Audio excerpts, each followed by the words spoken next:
Amp in the time machine, come take a ride through the 1930s with style and stride.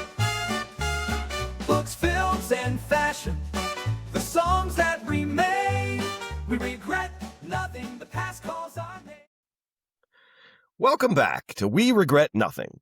Today, we're finishing our discussion of the radio shows of the 1930s. In the last episode, Michelle, Andrea, and I introduced the first 10 programs from our list of the top 20 radio shows of the decade. Shows that informed, entertained, and connected audiences at a time when radio was the center of American life. Today, we're bringing you the next 10 radio shows, completing the full list of 20. Once everything is on the table, the real work begins. By the end of this episode, hopefully, we'll narrow the list down to a definitive top 10 radio shows of the 1930s. This is where nostalgia meets tough decisions. It's going to be comedy versus drama, news versus escapism, cultural impact versus staying power. Every choice we make means leaving one behind. So, settle back, tune in, and join us as we debate, defend, and decide which radio shows rise to the top 10 and possibly move one step closer to the space capsule. Welcome, Michelle. Hello. Hello, Andrea. John. Okay, let's jump right into the list. Number 11, the Major Bowes Amateur Hour. The Major Bowes Amateur Hour was an American radio talent show broadcast that started in 1934. This was created and hosted by Edward Bowes. Selected performers from the program actually participated in a touring vaudeville performance under the Major Bow name. This show later transitioned to television in the late 40s with a different host, but we'll get to that down the road. So first, Michelle. I liked that this is a little like America's Got Talent-esque from the jump, because he would chit-chat with the contestants, and then they'd like spin a wheel to see who was going to be up and what they were going to do. And then, it's all the most talented ones they'd recruit and take them on tours. Yeah, So- jamborees. Yeah, or like when like American Idol used to probably still do. Yeah. But, like used to Do tour, they? right? Yeah, Like with, yeah. like So did winners so and you that. think you can dance would do Yeah, that like the yeah. So it seemed like it was probably a nice way for people to try to break into an industry where there was not a lot of just like random, right? You couldn't just, there's no fucking YouTube to make you Yeah. a star. Then Andrea? as we're on YouTube. That's I had down how very granddad of American Idol-esque shows. Frank Sinatra and Maria Callas got their start on this, which I thought like Sinatra was with the Hoboken Four, and I think Callas actually was under her born name, which is like something for steady or something. I mean, but like Nina or Nika, it's not Maria Callas. I just thought it seemed like a cool thing. Like Michelle said too, then the best of the best go out on tour so everybody can see them. Like, they'd be at fairs and things like that, and they did call it a jamboree. So yeah, I thought it was very cool in that respect. Okay, so in 1934, amid widespread unemployment during the Great Depression, Edward Bowes launched the original amateur hour on New York radio station WHN. To Michelle's point, I think both of your points, the reason that part's important is this was seen during the Depression as a chance. This is your shot at something a little bit bigger. The show consistently ranked among radio's top 10 programs throughout its run. Bowes' familiar catchphrase, "Round and round she goes, and where she stops, nobody knows," was spoken in the familiar tone for which he was renowned whenever it was time to spin the Wheel of Fortune, the device by which some contestants were called to perform. In the early days of the show, whenever a performer was simply too terrible to continue, Bowes would stop the act by striking a gong. Oh, I didn't get that far in like my Bowes? thing. Okay, gong show. Bowes heard from thousands of listeners who objected to his terminating these acts prematurely, so he abandoned the gong in 1936, which will not be revived until the 70s by Chuck Barris's The Gong Show. But Andrea brought up, let's just talk about this one. I just wanted to talk about this one thing. In September 8th, 1935, broadcast from the Capitol Theater in New York City, Major Bose introduced a quartet named the Hoboken Four. The group was made up of James Petrozelli, Patrick Principe, Fred Tamburo, and a 20-year-old Frank Sinatra. The group sang Shine by the Mills Brothers, and Sinatra performed solo, covering Night and Day by Cole Porter. The group won the contest hands down. It is claimed that over 40,000 calls were received, the biggest response in the program's history. The Hoboken Four returned to compete several times on the Major Bose Amateur Hour, calling themselves by different names each time. They were the Secaucus Cockamammies, the Beone Bacalis, the Jive Four, the Jolly Jersey Gypsies, and they won every contest.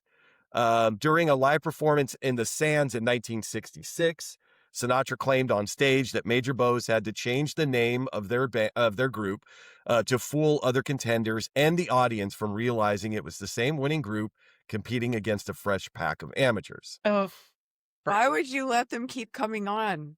I mean, I get why you would let them keep vote coming early, on. vote often. Yeah, geez. Sinatra often joked in public about the dozens of names his group was given and how Major Bose kept rigging the show for them to win. Why? So, moving on, the grind of constant traveling and lodging in substandard accommodations generated tension among the quartet members. At one stop, Sinatra, it's argued either way, but he either started giggling on stage or cracked a joke about Tamburo on stage. And then as soon as the show ended, Tamburo decked him. Sinatra's very talent crazy. and self-confidence were evident to everyone in the touring company, as well as his ability to attract female fans. So Tamburo and Petrozelli began taking out their frustrations by beating up Sinatra frequently. So before the end of 1935, Sinatra had had enough. He quit the tour and returned home to Hoboken. The group continued the tour as the Hoboken Trio, but the three of them, soon realizing they lacked Frank Sinatra, called it quits. Petrozelli and Principe found jobs in Keansburg, New Jersey, while Tamburo went back to being a truck driver. Yeah. Major Bose is referenced in two Twilight Zone episodes. 1961's episode Static, where his show is heard on a mysterious radio that tunes into channels that no longer exist. You can hear his famous catchphrase, "Round and round she goes, where she stops, nobody knows." And then there's also an episode which I couldn't figure out where he was in it, but Young Man's Fancy. But so he's mentioned in two Twilight Zone episodes. He's not in them, but he's also referred to in a line from Cab Calloway's I Love to Singa, which Andrea loves. And I don't even know if you know the lyrics that Major Bose is in those lyrics. Also mentioned in the Dorothy Fields lyrics from Never Gonna Dance, from the Astairs Rogers film Swing Time. Always like to try to bring up stuff we've talked about. And he's also referenced in the song I'm Still Here from Sondheim's 71 musical Folly. So seemed to have culturally got mentioned a lot. The Sinatra thing, which I just thought was fascinating. They were so mad that he was picking up chicks and better than them. They just beat him up on tour. But did any of them mysteriously disappear? They did not. Like the They did late not. 40s, early 50s. Michelle, were you going to say something? Yeah, that Bose was also, so you mentioned the Capitol Theater. He managed the Capitol Theater, and then he was also the vice president of Goldwyn Pictures Corporation at one point. I did not see that. So I thought that's pretty impressive. I'm not a fan, and I know for our huge military audience out there this will be, but I'm not a fan of anybody, but I've never known a woman to do it. I'm not a fan of a person that insists on their rank. Yeah. Especially his, because his was under, they were like, were you like... Just so the audience knows this is real, that we don't talk about this beforehand, I have all of his background saved just in case he makes it into the top 10, but we could just do it now, and I'll find other stuff to talk about. No, save it. Save it. No, Save it. because... Save it. Okay. Save it, buddy. If he doesn't make it in the top 10, though, one. this is lost to history. I don't get to talk about Edward J. Bose. But okay, I'll take the risk. No pressure. Number 12, Ripley's Believe It or Not. Ripley's Believe It or Not debuted on NBC Radio on April 14th, 1930, bringing bizarre true stories from Robert Ripley's worldwide travels to home audiences. So, show was sponsored by Colonial Beacon Oil Company, this show aired for 18 years, featured dramatized tales, musical interludes, and in 1932, a very famous contest that drew not over a million, millions of entries. That is Andrea. I just want to say justice for Norbert Pearl Rock. This is some bull fucking shit. For real. Because do you know, I don't know if our listeners do, but This poor bastard. poor Norbert was the one that found out these all believe it or not things by going to the library. Man worked 7 days a week. He skipped lunch. He got paid dick. Oh, is he? Oh, never mind. He didn't get paid in dick. Oh. He Sorry. He made $25 a week, which in 2025 is like $470 a week. I'm like, this guy, he was a polyglot, 14 languages, read and write, like genius that came over from Poland. Was it Poland? He came That I actually don't have where he's from. I think he came over from Poland. But I'm just shocked, number one. And they cracked a joke about it once, like, oh, you thought this came from all over the world, but it was just the corner. It was the New York Library. He would just go 52 fucking years he spent. 50, and then they forced him into retirement. Sorry, but he is Polish born. Polish, okay, that's what Born in southern Poland? Jewish man. Excuse me. Like, I want, next time we go by Ripley's Believe It or Not, which we rarely do. We're not on Sunset a lot. Also, always avoiding taking the kids in there because I'm like, we don't know. I think this is a really cool concept. Let me jump that.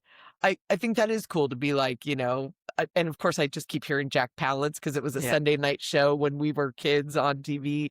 But there was like these things that you're like, no frickin' way. That can't be real. That can't, like, it's fascinating. And I think it's a way to kind of teach people things, but also maybe there were kids like I used to do this before the internet, is if I heard an interesting fact like that or something that's so cool, I would go to the library. Look, I swear to God, anybody interject with nerd. I know you won't, but that guy will. But are you seriously just, yep. I think it's a very cool concept and a great way to get people to learn. And justice for Norm. Can we have those t-shirts made? Can we get merch that say justice for Norbert Pearl Rock? And it's a great name. He's Norbert Pearl Rock. Michelle? I feel the same way. Like it was, and it was a lot, there were a lot of firsts on this show, right? Like, this was later after the 30s, but it was like a nationwide broadcast from the middle of the ocean. Yeah. Right. The first he broadcast from Buenos Aires to New York City. And then that show was the first show to be broadcast in every nation of the world due to a bunch of translators and whatever helping out. But Norbert. I also have just like poor fucking Norbert. Like, I mean, I guess, dedication. He obviously, I'm hoping he loved what he did. I hope he seemed so. like there's only one time that he ever had to say, I was wrong. When he said that the man whose last name was Seaborn was born on the sea. And actually he was born on a ship that was anchored to the dock. So. Or you know what? He gets a mulligan. Like, what the fuck? I mean, poor Norbert gets a mulligan. Norbert. But yes, Sean, very cool concept. Yeah. Be wrong once. Okay, so Leroy Robert Ripley, born on February 22nd, maybe 1890 in Santa Rosa, California. His exact birth date is disputed, and it was never settled. Dropped out of high school after his father's death to help his family. At age 16, he began working as a sports cartoonist for various newspapers. 1913, he moved to New York City. Started drawing cartoons for the New York Globe newspaper. He created his first Believe It or Not cartoon published on December 19th, 1918. With a very positive response from readers, cartoon began appearing weekly. On October 31st, 1919, Ripley, aged 29, married 14-year-old film actress Beatrice Roberts. Their marriage was a union that only lasted 3 months, but it wasn't actually dissolved officially until 1926. Ew. Did you say 29 married a 14? He was 29. He married a 14-year-old. I looked Beatrice Roberts up. She was in a lot of movies, but never starred in one. But she was still in a lot of movies by the time she was 14. But yeah, they got married when she was 14. Jesus fucking. Threw that in there for Andrea. He made his first trip around the world in 1922, publishing his travel journals in the newspapers. He became fascinated with unusual and exotic foreign locales and cultures. Because he took the veracity of his claims quite seriously, in 1923, he hired a researcher and polyglot named Norbert Pearl Rock as a full-time assistant. In 1926, Ripley's cartoons moved from New York Globe to the New York Post. Here's what I said all of that because nobody mentioned this. I thought it was fascinating. Throughout the 1920s, as Ripley continued to broaden the scope of his work, he published a guide to the game of American handball in 1925. In 1926, he became the New York State handball champion and also wrote a book on boxing. With a proven track record as a versatile writer, he attracted the attention of publishing mogul William Randolph Hearst. In 1929, Hearst was responsible for, believe it or not, making its syndicated debut in 360 newspapers and 17 languages worldwide.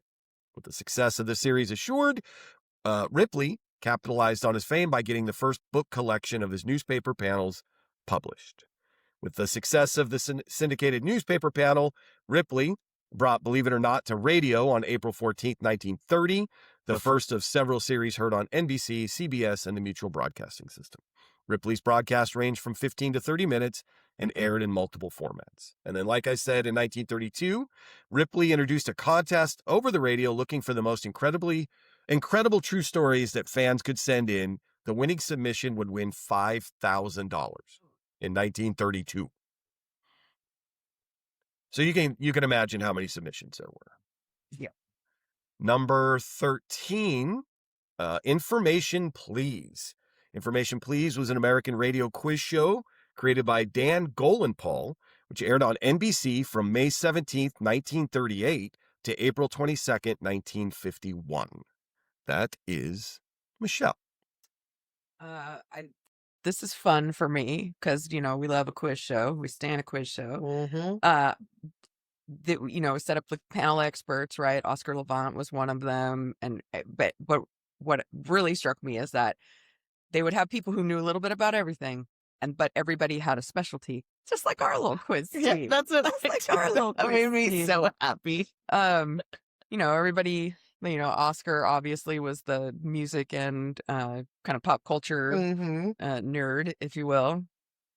I like also that the questions would come from listeners, and they got $2 for the submission, or $2 if they used it, and $5 if the panel couldn't answer it. And then later, when they got a sponsor, they upped that to like 5 and 10. Yeah. Which is, it's cute, right? It's a good way. And they also got a brand new set of encyclopedias. Yes. Which is cool. Like, it was fun. Andrea? Pretty much everything that Michelle said. I have that it's one of the earliest examples of a paneled game show. I just really love the concept of this as we do. It's fun. I'm a big fan of this. I think that this again, as I think a lot of these in the 30s were like the granddad or the great granddad to not Sean, granddad. Correct. Got it. Granddad Sean. Yeah, I thought it was cool. I think you could bring it back now and it'd be like, information, please. That's what I would bring it back. That's what you'd call it. I did that just for your face. Okay. So the title actually of this show was the contemporary phrase used to request from telephone operators what was then called information, later would be called directory assistance. We used to ask for information too. Oh, really? When you call, How old are you? Never mind. how dry are you? It's been 84 years. Bitch, keep that necklace and give it to your grandchild. So a lot of this, you two have pointed out, but the series was moderated by Clifton Fadiman, and then a panel of experts would attempt to answer questions submitted by listeners. For the first few shows, listeners were paid $2 for a question that was used, $5 if the experts could not answer it correctly. When the show got its first sponsor, Canada Dry, the total amounts were increased to $5 and $10 respectively. And then a complete Encyclopedia Britannica was later added to the prize for questions that stumped the panel. When the smoking place you got more prizes with Lucky Strikes than you did with that sparkly fizzy drinks. Panel regulars included writer, actor, pianist Oscar Levant, and newspaper columnists and renowned wits Franklin P. Adams and John Kieran. All the panelists were well-versed in a wide range of topics, though each had a specialty. Music and film questions were often addressed to Levant. Adams was well known for his mastery of poetry, popular culture, and Gilbert and Sullivan. Kieran was an expert in natural history, sports, and literature. A typical question would have 3 or 4 parts and would require the panelists to get a majority of the questions right, lest they lose the prize money. They also had a 4th guest panelist, usually either a celebrity, a politician, or a writer. There was a long list. I just kind of called Fred Allen, Leonard Bernstein, Boris Karloff, Groucho Marx, Dorothy Parker, Rex Stout, Deems Taylor, Jackie Robinson, Alexander Woolcott, George S. Kaufman, Ruth Gordon, Orson Welles, Basil Rathbone, Mo Berg, and a very young Myron Wallace, also known as Mike. That was adorable. So for our younger viewer, Mike Wallace had a talk show. I don't know if anyone younger is listening to this podcast. Probably. We're talking about the 1930s right now. Our moms love Mike Wallace and Phil Donahue. Yeah, ask your mom. I bet she Yeah, loved ask him. your mom's mom. All right, number 14, the Fireside Chats. Fireside Chats were a series of evening radio addresses given by Franklin D. Roosevelt, 32nd President of the United States, between 1933 and 1944. Roosevelt spoke with familiarity to millions of Americans about recovery from the Great Depression, the putting into law the Emergency Banking Act in response to the banking crisis, the 1937 recession, New Deal initiatives, and the course of World War II later on. And that is Andrea. Imagine a president like this today that It's hard. fucking cared about people. And all the people, not just people who wear stupid hats. I find this, I always found the concept of Fireside Chats smart, like fucking A, this is brilliant. I'm just going to give Eleanor I found no word that Eleanor thought of this, but I'm going to give it to her. But Zelda. Okay. But no, I found it fascinating that there were only 31 over his over 4,400 days as president. But this is such a good way to get, and I don't know if Trump does this because I remember Obama had Sunday morning. He was every Sunday morning, would have like address the nation and but we get it every day, at least now on True Social. It's blessed. the new Fireside Chat, is it not? No. As in, I want to light It's my myself on eye. fire. That's yes. Feel like But, my eyes itching. When your list came out, I knew right away that this was going to be and I get one. Oh, okay. If that was Well, I thought you were just staring in the eyes of breaking the rules. no. But I was like, I'm going to do Fireside Chat. And then I was like, oh, Yeah, there it is. there it is. So yeah. Michelle? I also just fucking love this to pieces. I like that it was for political reasons. Like it makes sense, but also that it was very sincere in doing that, right? Because the newspapers were all, run Good by old Fox News. basically, Yeah. they were all run by people who opposed him.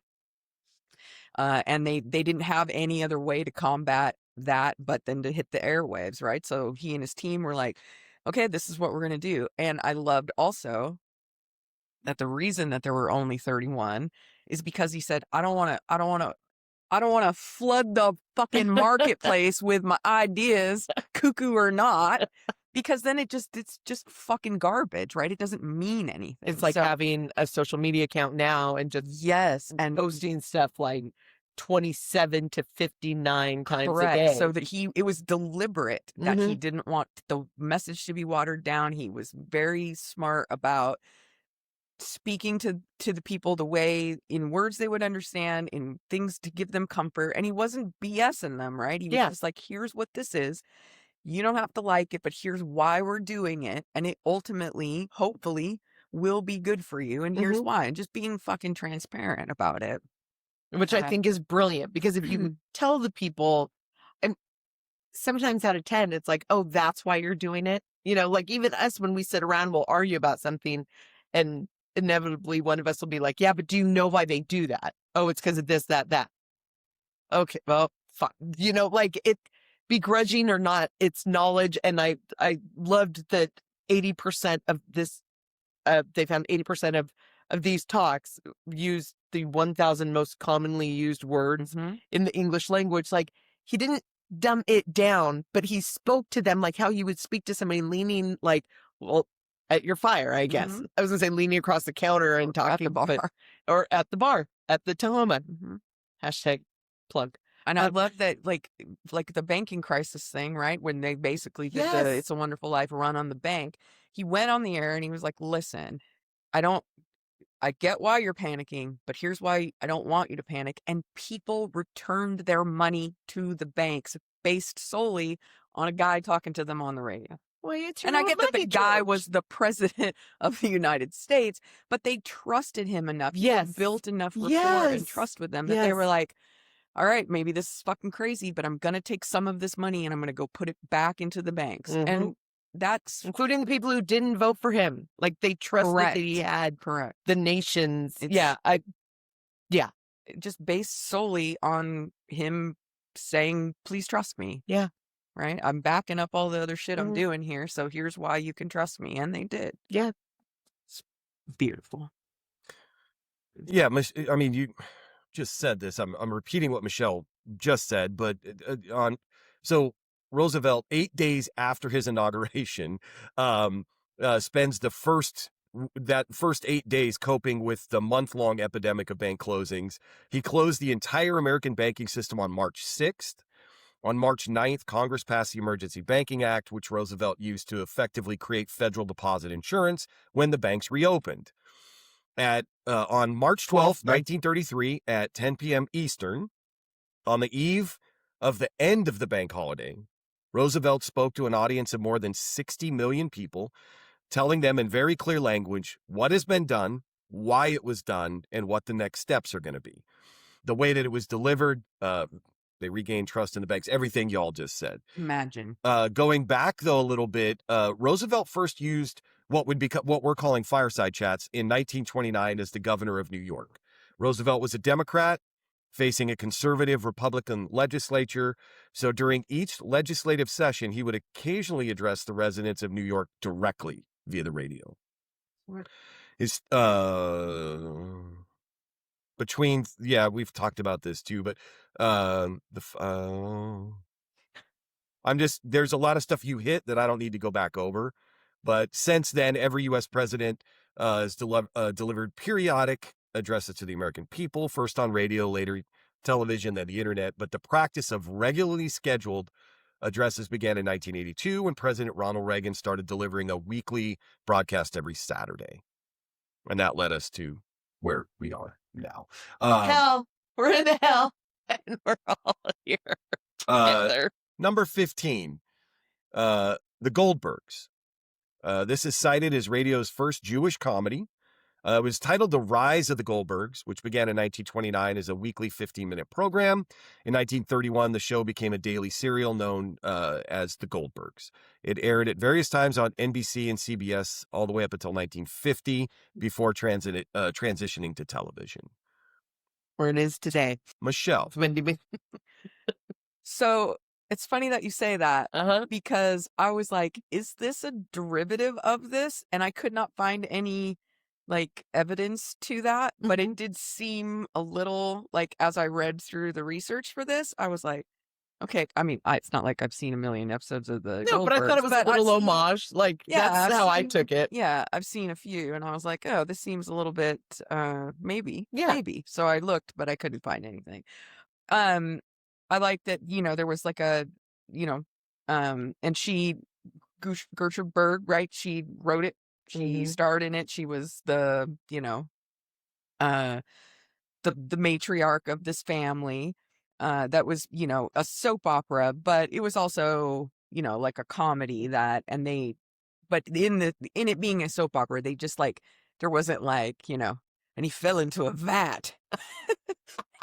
and now he's missing a leg. How will I cope? But they just like everyday life stuff, right? Like stuff they would encounter in the Bronx. They were in the Bronx, right? Yes. And they because she was Jewish and the family was Jewish, they did talk about some very serious topics in a way that, maybe, again, if you're listening and you don't maybe feel that way, but you love the show, like maybe you could have your mind changed a little bit. Maybe. Andrea, anything to add to that? No, not really. Okay. Michelle got it. Yeah, so Michelle hit most of these as well, but the program was devised by writer-actress Gertrude Berg in 1928 and sold to NBC Radio Network in 1929. It was a domestic comedy featuring the home life of a Jewish family, supposedly at 1038 East Tremont Avenue in the Bronx. In addition to writing the scripts and directing each episode, Berg starred as big-hearted, lovingly meddlesome, and somewhat stereotypical Jewish matriarch Molly Goldberg. The show began as a portrait of Jewish tenement life before later evoking such growing pains as moving into a more suburban setting and struggling with Jewish assimilation while sustaining their roots. Berg, though, was born Tilly Edelstein in 1899 in East Harlem to Jacob and Dinah Edelstein. Natives of Russia and England, Berg's chronically unstable mother, Dinah, who is grieving over the death of her newborn son, experienced a series of nervous breakdowns and later died in a sanitarium. Tilly marries young, at 19, marries Louis Berg. They had 2 children. And while she was doing that, she learned theater while producing skits at her father's Catskill Mountains Resort in Fleischmann's, New York. After a fire burned down the sugar factory where her husband was employed, she worked on a semi-autobiographical skit that she had hoped to develop into a radio program. Portrayed a Jewish family in a Bronx tenement. Though her house had a typewriter, Berg wrote the entire script by hand, taking the handwritten pages to a long-awaited appointment at NBC. When the executive she met with protested that he could not read her writing, she read the script aloud to him. Her performance not only sold the idea for the radio program, but also landed her the lead role in the radio program.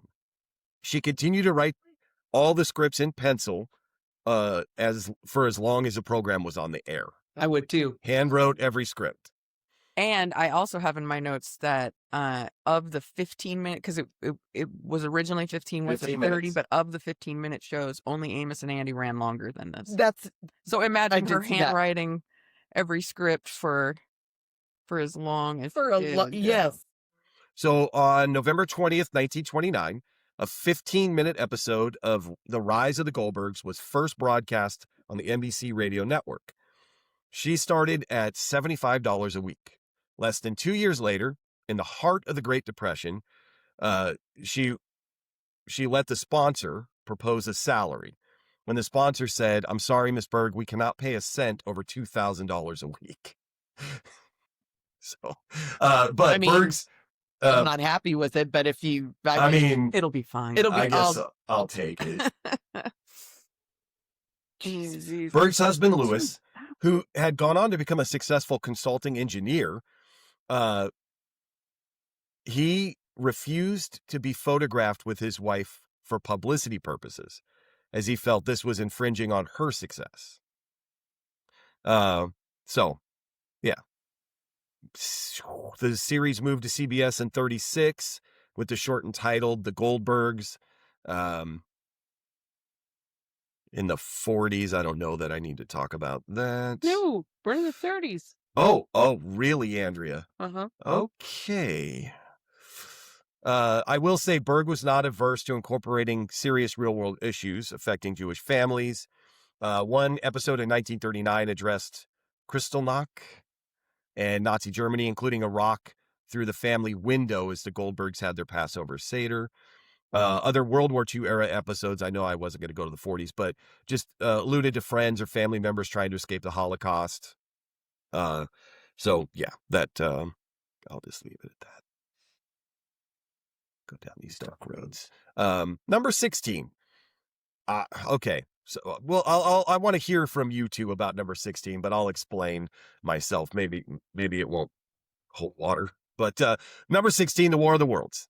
War of the Worlds was a Halloween episode of the radio series The Mercury Theater on the Air, which was broadcast live at 8 p.m. Eastern on October 30th, 1938, over the CBS radio network. Andrea. Oh, this was fucking brilliant. This was some brilliant, just the way they sold it. I loved reading. I never knew that it was because it was kind of boring. I mean, if you tried to, I'm not a fan of this saying, so excuse me, but they did almost literally step outside the box. Like they thought out there, like, what can we do to make this? It's so good. There's so much drama around this, whether real or imagined. I just always think of the people that really thought that there was like, that this was going on, that this was happening. And then I just go dark and I'm like, thank God nothing happened for people that thought. All love to Mr. Spielberg, but the movie he did with Tom Mapother, it kind of ruins this for me. But God, just what a brilliant thing to do on Halloween.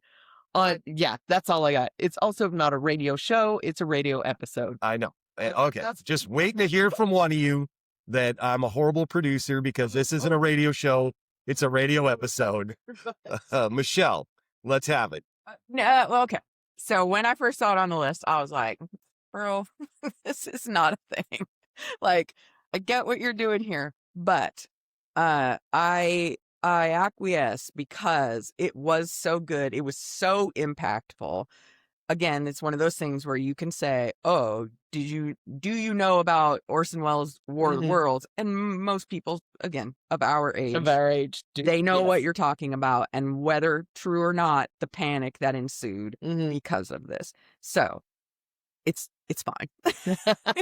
I'll We give allow you a it. pass. I knew. Listen, when I put this on the list, when I sent out the list, and when I was doing my touch up today for this, I'm like, I know what's coming at me, and I'm just gonna take it because but Take it like a man. well, I don't know about that, but My favorite part about it though is so again, we knew the hyped up part of like what had happened, but the behind the scenes what Yes. happened was way more interesting to me, and I'm sure you're going to talk about this in a second. But I love that Orson Welles had heard a couple of other things that did something similar to this in the late 20s, but they weren't as exciting or as he thought it should be. So he and a couple, they take a stab at it.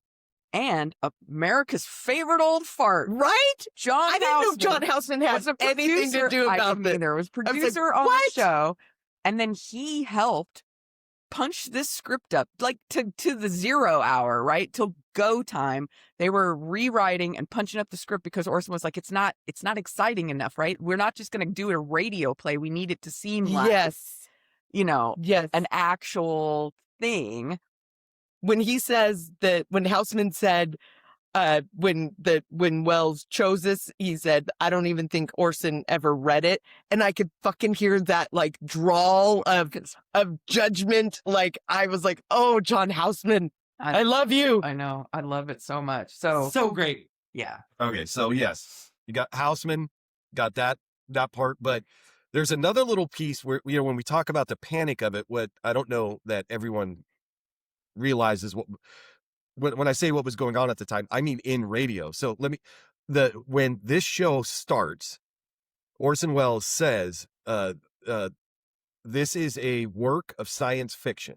We're fucking He with says you. it at the beginning. Mm-hmm. The problem is when this show started, the Chase and Sanborn Hour with Edgar Bergen was coming to an end.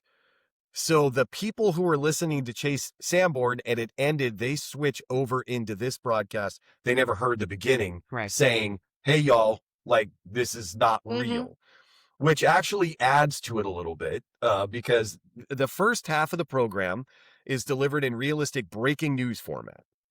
Since already the Mercury Theater on the Air had very few commercial interruptions.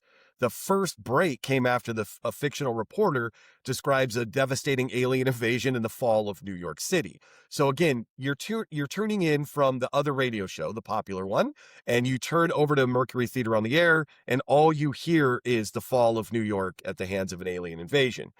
Some people were confused. Some listeners were confused and caused some fear. But I will say that the scale of the panic is disputed. I don't know how much, but still some panic. And so officials with CBS quickly became aware of the public's growing reaction while the show was still being performed. And they started to pressure the production to stop. They were willing to fight long enough to keep it on the air. And then so the program's news bulletin format was described as this is a couple days later, as deceptive by most newspapers and public figures, leading to a large outcry against the broadcasters and calls for regulation by the FCC. After the show, but Welles apologized at a hastily called news conference the next morning, and the FCC decided not to take any punitive action. Despite the fact that there were at least 2, and I think 3 other mentions during the broadcast that this is fake, Yes, not real, including at the end where he literally said Well, it came out and said boo. Yeah. It would the episode. Sorry. The first few bulletins interrupt a program of live music. Yeah, and are relatively calm reports. The Chopin that just is and playing, then it breaks into the music and talks about unusual explosions on Mars, followed by a seemingly unrelated report of an unknown object falling on a farm in Grover's Mill, New Jersey. Crisis escalates dramatically when an on-scene reporter at Grover's Mill describes creatures emerging from what is evidently an alien spacecraft. The aliens employ a heat ray against police and onlookers. And the radio correspondent describes the attack in increasing panic until his audio feed abruptly goes dead. Is when the poison gas gets him. A rapid series of news updates follows, detailing the beginning of a devastating alien invasion and the U.S. military's futile efforts to stop it. Yes, ma'am. Did you read further about Concrete Washington? Mm-hmm. I did, and I didn't add it in here. I should have. But, I was like, oh shit, I would be like, we're all dying. We don't whisper on a podcast. Oh, I didn't. It's called content, folks. Okay. The second portion of the show shifts to a more conventional radio drama format that follows a survivor, played by Orson Welles, dealing with the aftermath of the invasion and the ongoing Martian occupation of Earth. Final segment lasts about 16 minutes. Like the original novel, it concludes with the revelation that the Martians were defeated by microbes rather than by humans. Come on. But Andrea just mentioned this, Michelle, but the broadcast ends with a brief out-of-character announcement by Welles in which he compares the show to dressing up in a sheet and jumping out of a bush and saying boo. It's Halloween, you schmoes. Oh, boy. Well, no, it's just people. I think that people got all their undergarments twisted was because they felt they were had. Yeah. They freaked out. Things were said like, I never loved you. I hate your mother. And then it's like, oh, we're not all dying. No, we just weren't the alive second when part this to happened, you. Andrea. This, It's just the second okay. part to you. So since I just brought it up, the Chase and Sanborn Hour, this is the umbrella title for a series of American comedy and variety radio shows sponsored by Standard Brands Chase and Sanborn Coffee, usually airing Sundays on NBC from 8 to 9 p.m. from 1929 to 1948. Yeah, that's enough for now. Michelle. Here's another show where somebody got big bucks early. Maurice Chevalier was getting $5,000 Jeez. a week for this. You know, good on you. But I think people probably know it more when Eddie Cantor took over, and then ultimately when it goes to Edgar Bergen, because everybody, again, to a certain point, knows Edgar Bergen and Charlie McCarthy. But I love that it was like just a comedy variety show with all kinds of stuff under the big, like you said, like under the big umbrella of it. And that this is, and I'm sure you're going to talk about this, is where Mae West gets banned from radio for 10 years. Well, remember we talked We about did this. talk about it. We did. I'll touch. I mean, I could touch on it again, but we talked did. about it in the last Oh, episode. That the writer of, I just forgot his name, but the writer of the horror radio show we were talking about. Oh, right. Anyway, he wrote some Lights Out, but he wrote some scripts. One of them was for this show when Mae West was Arch on. Obler. Arch Obler. Good Yeah. old Arch Arch. Obler. Okay. But I think the thing that stands out for me the most in the Edgar Bergen years is you have to remember that this is fucking radio. He's doing ventriloquism on the radio, right? So people have to be able to like I don't know, just buy that Yes. he's not Yes.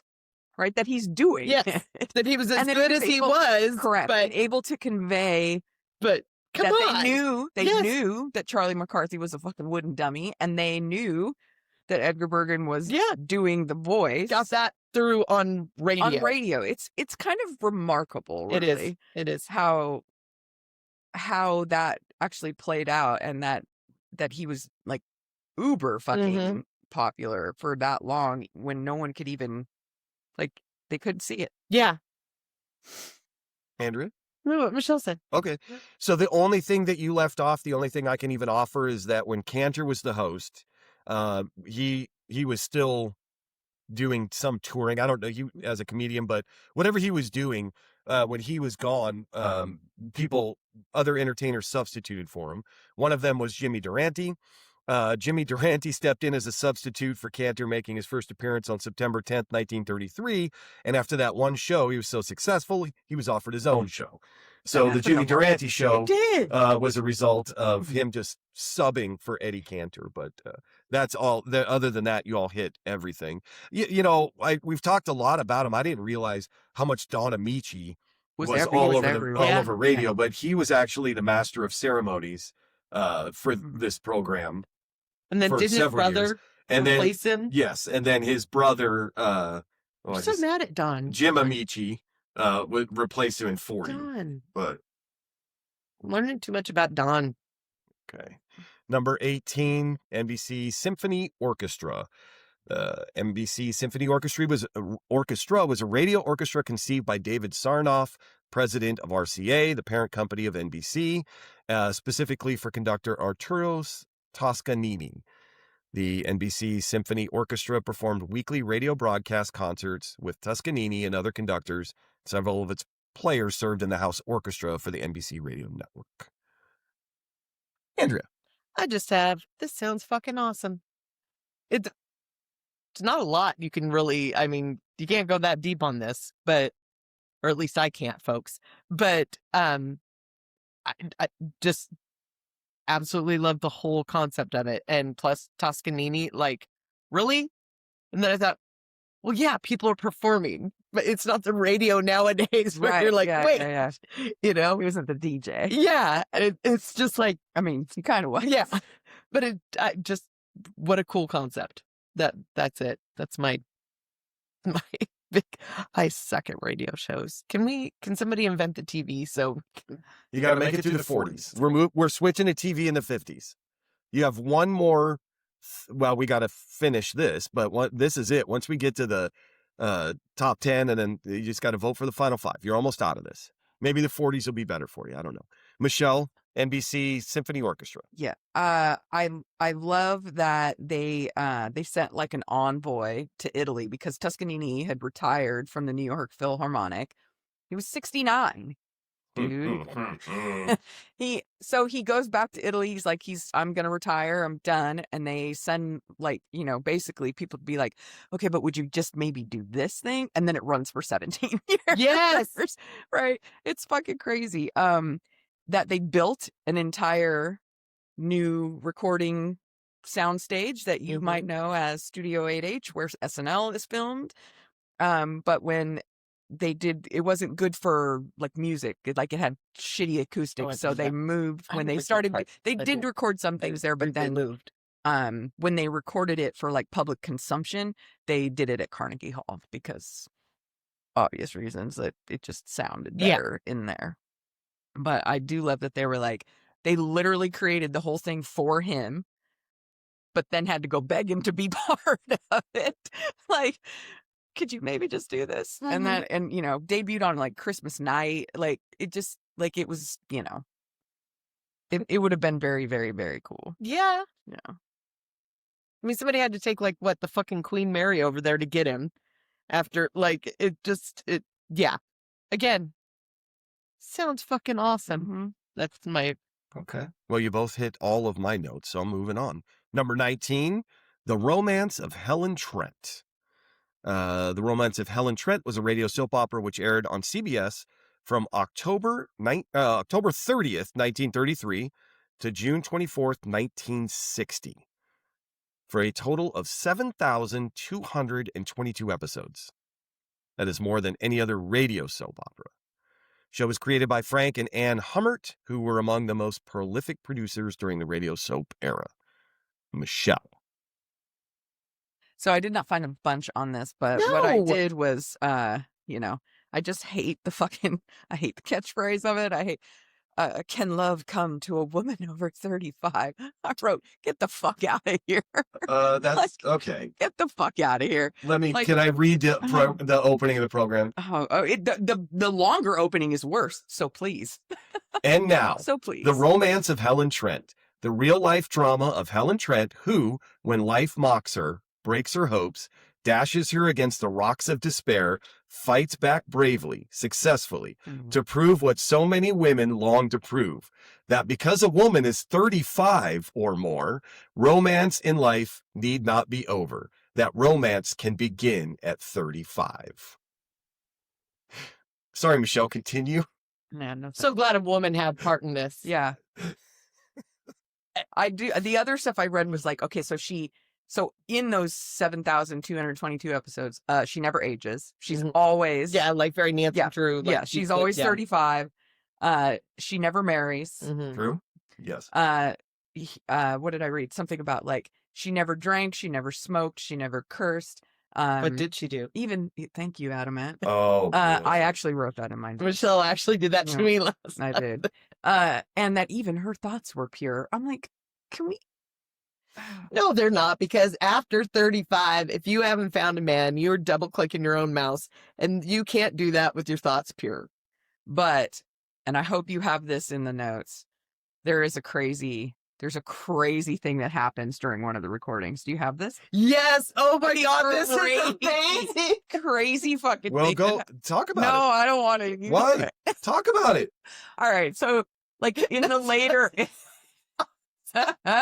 in the later episodes, like they're filming and someone, and it happens on air, somebody shouts like, would you just go ahead and fucking lay that woman and get on with it, right? And then like the crew is like, what the fuck? Right? Who, where? Panic. They're trying to figure out where it's coming from. And then dude continues to like, just get real graphic with what should be done with Helen Trent.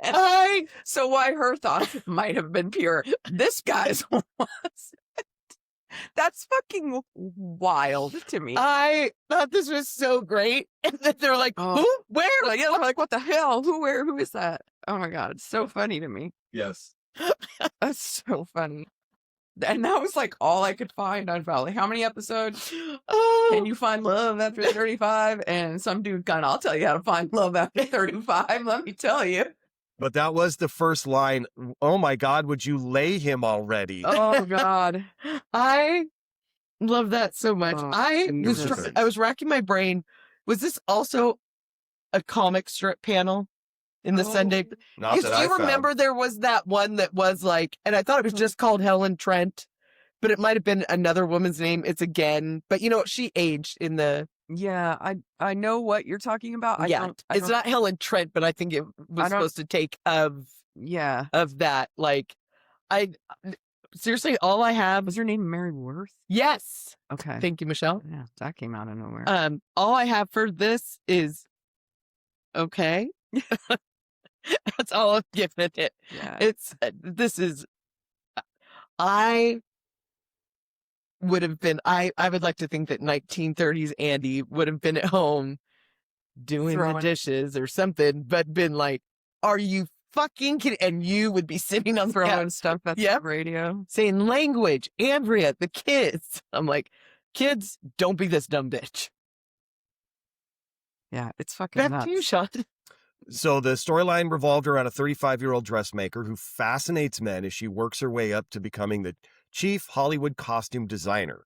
Helen was briefly played by several actresses, but Jean Cagney, but otherwise by Virginia Clark, Betty Ruth Smith, and Julie Stevens. So Virginia Clark played the role for 11 years. Julie Stevens portrayed Helen for 16 years. So I want to talk about Stevens because her quote, her description is I think you'll appreciate them. I don't know. Stevens, who had just finished playing the title role on the radio soap Kitty Foyle, joined the cast at 22 years old, Okay. playing a 35-year-old. She went from 1944 until the show's cancellation in 60.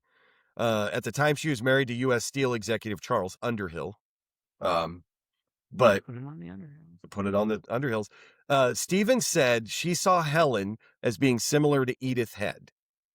Stevens felt her character was boring and remembered the director allowed the actors to fall around and scream on the ground with laughter during rehearsals because somehow we had to keep our sanity. By the time we recorded for air, we had gotten it all out of our systems, and we could be dead serious about this story. Do you know how much edging Alex. had to have been going on? Sorry. The fact that she never got Oh. laid or married. What? Okay. I just want Helen to get laid. So did that guy in So the did that audience. dude. Number 20, Gangbusters. Gangbusters is an American dramatic radio program heralded as the only national program that brings you authentic police case histories. Premiered on January 15th, 1936, was broadcast for more than 21 years, ending November 27th, 1957. Oh boy. Andrea. This sounds like an incredibly loud, obnoxious version of Cops. Also, fuck J. Edgar Hoover. There we go. There it is. There it is, folks. Spawned Roy Cohn, who spawned Donald J. Trump. So fuck this show. Fuck that guy. Also, fuck the Colonel Akbar guy or Admiral Akbar guy right now that is the head of the FBI. Okay. That's all I got to say. Michelle. I'm sorry. Let me get back to my notes that don't say all that. I do love that so Phillips Lord develops this because he wants to use real life cases and embellish them a little bit. So he creates the first version of this called G-Men, but he has to do it really in close cahoots with J. Edgar Hoover because that dickwad would not let them was real concerned about what it was going to make the FBI I don't look like. understand why they can't do, like, Sean, if you could pitch in as a white cisgender man with law enforcement background, like, what's the harm in, like, because I read where Hoover was like, I want to show, like, how we solved it and how we did this. And I get that, but that's not what Joe Schmo in Poughkeepsie Right. wants to hear. Okay, but if I may, Yes. since you asked I the asked you. cisgender white male with a law enforcement background, what Michelle just said is the key to all of this. Lord, who, listen, we're talking about entertainment. Lord wants to embellish these stories. Just like that's the problem right now is anybody who doesn't know, they watch a movie or a TV show and they think that all cops do are shoot people in gunfights and all that. And that's not what police work is. But really? I mean, because you mentioned cops earlier, you know how many hours, how many weeks it takes for cops to ride with an officer before they get one of those chases or one of those, but it makes it look like it happens every night. And as a former law enforcement officer, I could tell you it don't happen every night. It's very, very rare. So how, as a producer, a writer of a radio show, do you go, I'm gonna make the most boring radio show possible, but it's gonna be real? And then you got J. Edgar Hoover, who is like, can we tone down the gunfights and the police chases and make it more like the investigation and the systemic or the legwork? So there's a battle here of like, nobody wants to watch that. Nobody wants to watch an FBI agent spend 16 weeks investigating something and then go to court. That's boring. And so Lord's like, can we just spice it up a little bit? But that now we're contributing to the idea like this is what the FBI does. I'm not defending J. Edgar Hoover. I'm just saying you're no matter if it's this radio show or something else, you're always struggling to be like, we're going to try to be realistic, but we have to be entertaining. And law enforcement is not entertaining. No, it is not. But on an average like 10-hour shift, cops are not doing what you think they're doing. It is very boring. And so I don't know who would want to watch anything or listen to anything like this. It's boring. So because of that, Lord eventually, because Hoover is like cracking down on him to like tone everything down, he breaks with him and is like, okay, so I stop making G-Men and I start making Gangbusters, Yes. which then he uses stuff from like all over the country and not just like FBI stuff, but other law enforcement agencies and from all over. And then he can do whatever the fuck he wants. And the best part for me was the phrase "come in like gangbusters" is because the opening of Gangbusters was like people screaming and the police sirens and whistles blowing and like car crashes and shit. And it was so loud. And then they would like introduce the show and then it would come on again, like some little extras. So people would say it came on like gangbusters. Oh my God, I didn't even get that to far. describe like chaos and, Yes. or just like cacophony Okay. craziness Okay. is where that came from. And I fucking love that. Yeah. The Okay. opening, I think you mentioned most of these, but I think you missed one or two. But the sound effects were considered to be extremely aggressive. It started with a shrill police whistle, convicts marching in formation, police sirens wailing, machine guns firing, and tires squealing. And then an authoritative voice would then announce the title of what the night's program was, followed by more blasts from a police whistle, leading, as Michelle said, to the popular catchphrase, "came on like gangbusters." Michelle, anything else about this? Only that because they needed kind of to add like I don't know, once they moved it to Gangbusters and they needed to add like some kind of just, Authenticity. yes, to the presentation. authenticity. Norman Schwarzkopf Sr., Senior. who was like the chief of New Jersey Police Department. He or was something, the former head of the New Jersey Okay. State Police. Yeah, I was like, would oh, come on and make a little statement, and then they would do their thing. But it also was like, like that guy from Multnomah County that used to always come on. You know who I'm talking about? Yeah, The but sheriff. yeah, but I mean, he went on to be on. He would lead not cops, but he was on Bad Santa too. What I'm forgetting his name, but anyway. yes. Go ahead, Michelle. Anything more? No, I was just gonna, there were like comic books and TV shows Oh, and other things that were spawned by this, but it eventually got, usurped, if you will, because they were waiting for Dragnet to have enough episodes to take over, because Oh. Dragnet, as was kind of the same Yeah. thing. Yeah. right? So that was later, but Yeah. and then once that happened, then Gangbusters goes away and basically is replaced by Dragnet. Dragnet. Yep. Yeah. Andrea. I just want to apologize to Admiral Akbar, who gave his life or his planet for the resistance. And I'm sorry. I just want to talk about Schwarzkopf Sr. real quick. Okay.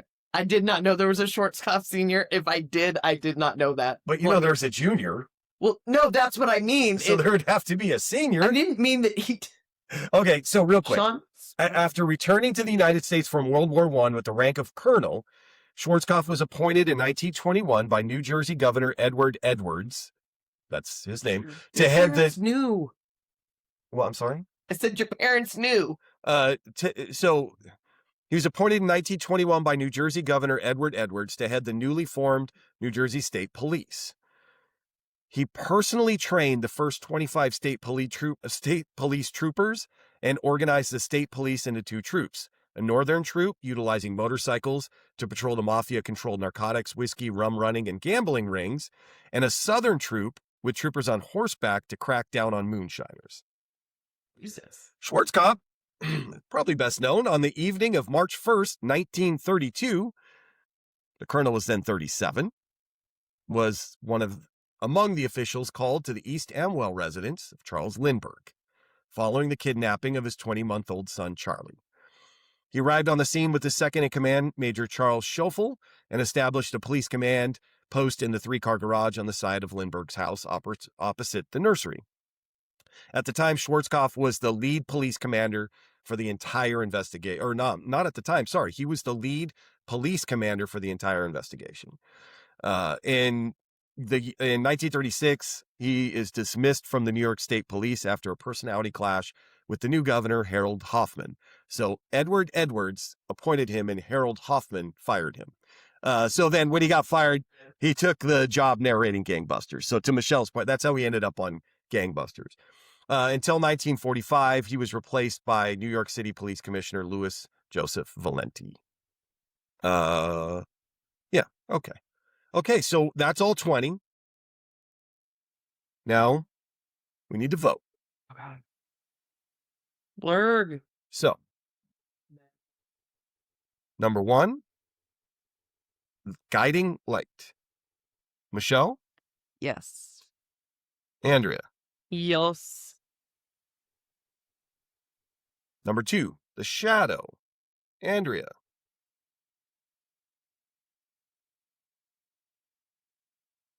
Yes. Michelle? Also yes.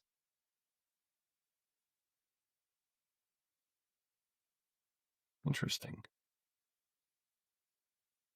Number 3, The Jack Benny Program. Michelle? Yes. Andrea? Yes.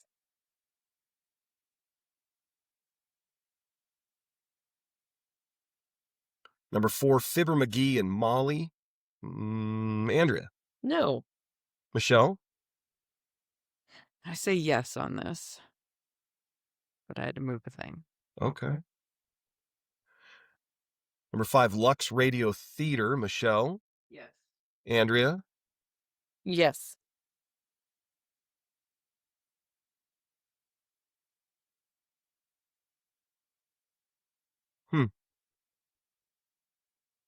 Number 6, The Lone Ranger. Andrea? No. Michelle? Yes. You're just gonna say yes to everything, Shell? Is that No, I is that have your my concept? shit's counted, girl. Okay, because you got 6 in a row here. Miss I know where I'm going. Count as well and 7, count. Burns and Allen Show. Michelle? No. Andrea? Shocking. No.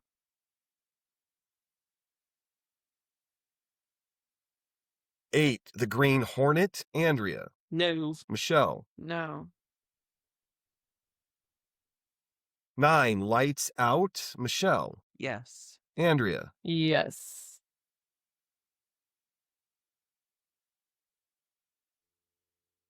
10, Flash Gordon. Andrea? No. Michelle? No. Number 11, Major Bow's Amateur Hour. Michelle? No. Andrea? Give me just a second, please.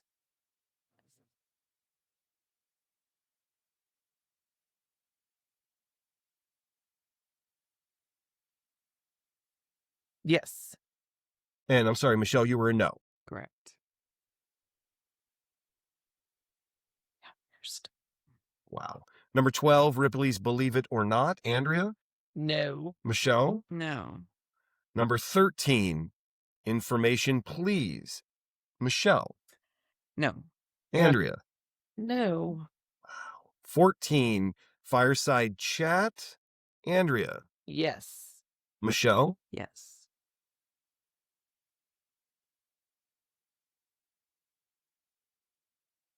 Number 15, The Goldbergs. Michelle. No. Andrea. No. Number 16, War of the Worlds. Andrea.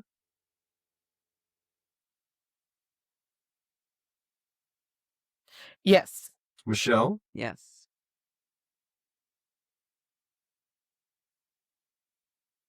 Number 17, The Chase and Sanborn Hour. Michelle. Yes. Andrea. Yes.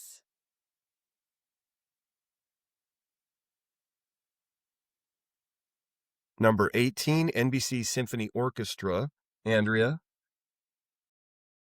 Okay. No. Michelle. No. Number 19, The Romance of Helen Trent. Michelle. Fuck no. Andrea. What Michelle said. 20, Gangbusters. Andrea. No. Michelle. No. Well, hang on. I have 9. You have 9? Mm-hmm.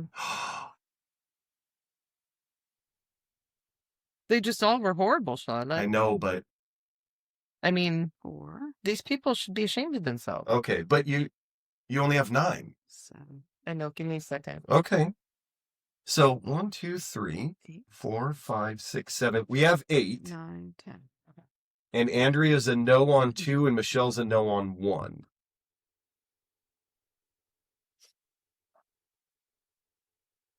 Okay, I'll for my 10th, Yes. I will say yes to the Lone Ranger. Okay. Good choice. So now we just have Major Bose versus Fibber McGee and Molly. Michelle, make your case for Fibber McGee and Molly. I think because, listen, I don't think this is a show I would have listened to personally. No. But a fuck ton of people did, and they loved it, and it ran for so long. I liked the, I liked that it was, strictly kind of controlled to keep the thing moving, right?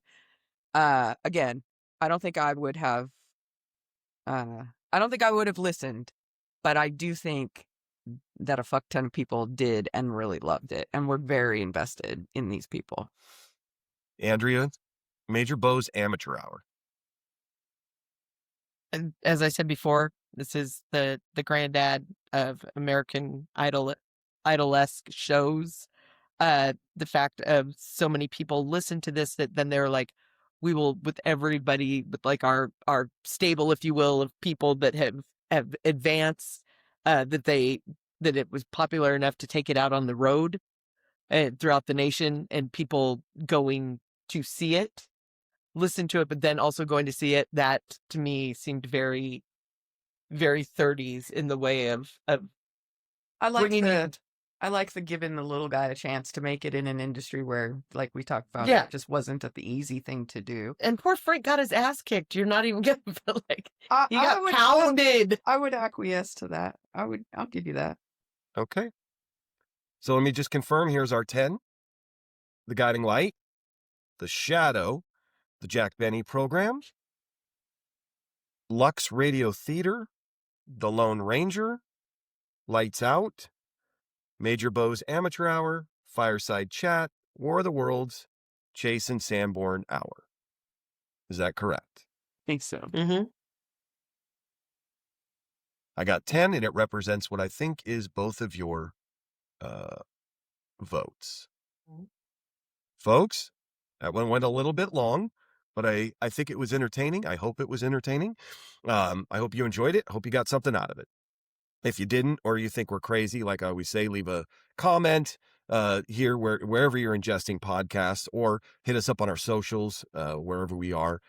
You've heard it before, so just come find us, leave us a comment, tell us we're crazy, or tell me what I missed on this list, because Andrea's already let me hear it, so you can back her up. Yeah. Until next week, take care of yourself, and we'll see you then.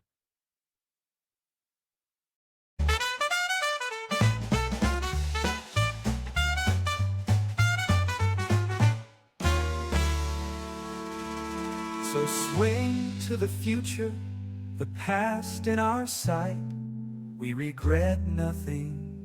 The capsules tonight